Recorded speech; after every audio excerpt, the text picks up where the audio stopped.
Hello बच्चों, let's read the question. The question is unpolarised light of intensity I is pass through a Polaroid.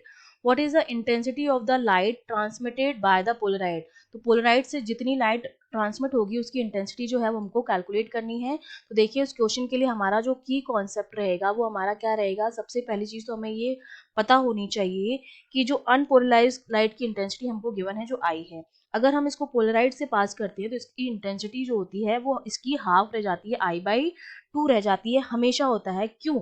क्योंकि हमारी जो transmitted light की जो intensity होती है वो पोलराइड के ओरिएंटेशन पर डिपेंड नहीं करती है. ठीक है, पोलराइड का जो ओरिएंटेशन है वो कैसा भी हो, हम किसी भी तरह से उसको रखें, उसके ओरिएंटेशन पर नॉट डिपेंड. ठीक है, उसकी इंटेंसिटी जो होती है वो हमेशा अनपोलराइज लाइट की इंटेंसिटी की हाफ हो जाती है जब भी हम उसे किसी पोलराइड से पास करते हैं. क्योंकि हम जानते हैं कि अगर हम अनपोलराइज लाइट की बात कर रहे हैं, ठीक है, अनपोलराइज लाइट में क्या होता है कि जो वाइब्रेशन होते हैं मॉलिक्यूल्स के वो क्या होते हैं, रैंडम होते हैं. ठीक है, जो हमारी वेव प्रोपोगेशन की डायरेक्शन सपोज ये है, तो मॉलिक्यूल्स जो होते हैं वो किसी भी डायरेक्शन में इस तरह से क्या करते हैं, वाइब्रेट करते हैं. जब उसको हम पोलराइड से पास करते हैं, सपोज ये मेरा पोलराइड है, तो पोलराइड का काम क्या होता है, इन वाइब्रेशन को एक एक्सिस पर करना. ठीक है, पोलराइड का क्या कर देता है, अलग एक्सिस जो है उनको सबको हटा के रिमूव करके एक एक्सिस में वाइब्रेशन को रहने देता है. ये हमारी हो जाती है, ये अनपोलराइज लाइट है और ये हमारी पोलराइज लाइट है.